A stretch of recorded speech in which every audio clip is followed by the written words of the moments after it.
From bold fashion prints swirling through the streets of Accra to filmmakers huddled around storyboards and musicians trading rhythms under towering palm trees, the Creatives Connect Africa conference is pulsing with the sound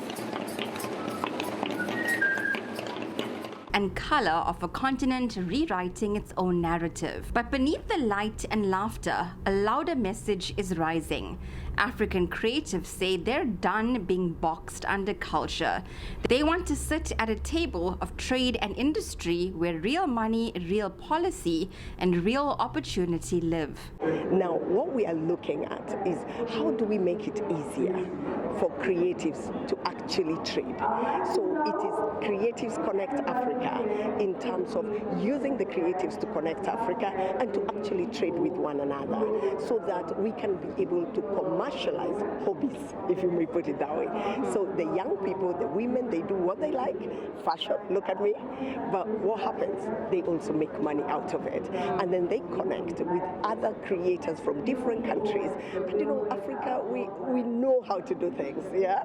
And putting in our cultural components in it and see what we come up with. Founder and director of Hyphenate Media, Fela Oke, says the problem starts with how African governments classify film, arguing that the industry is still treated as culture rather than commerce. We still see film as a cultural thing, ideology, a nice to have. So in most, I'm not sure I know an African country where film sits under trade.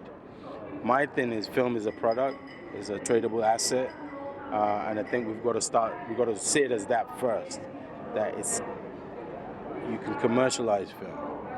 We are over-focused on exporting, directly or indirectly, our stories, but we're not so bothered about if it's financially viable.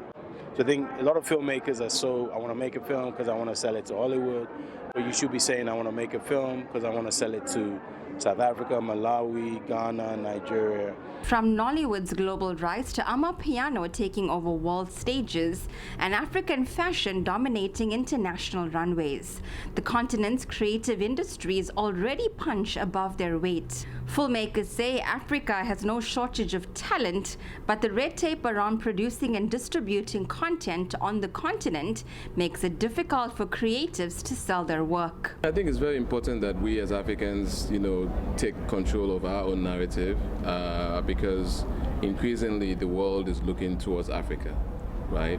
And not everyone is going to get on a plane and come here to find things out for themselves, So media becomes the window through which they see the continent, and so we have to take control and show who we truly are, what we are about, how beautiful we are, how strong we are. I think being able to portray us through this lens of dignity is very important for ourselves, for our sense of self-worth, and also for how the world sees us. I think that's really important. So it's easier for my films to get distribution, whatever, in the West than it is to get here, because I have to speak to, different people and different borders, it becomes a bit of a hassle. Amid the energy and bright ideas filling the conference halls, organizers say the real barriers lie outside these rooms, saying the absence of homegrown digital platforms and policies is slowing down young creatives before they even begin. Inhibiting factors, we don't have our own African-grown platforms, and that makes it very difficult for us to use platforms that we don't own to be able to communicate with the world. The cost is prohibitive. And the funding for creative is also very difficult to get. So as starters, emerging talent, emerging creatives, it becomes very difficult for them to penetrate and to be able to compete on a ground level at global level. And what I mean by on the ground level at global level, as beginners, they have nothing to start with. For many here at Creatives Connect Africa, the call is simple. Shift the arts from culture to trade, and Africa's creative economy could finally unlock its full potential. Prabashini Moodley, SABC News, Accra, Ghana.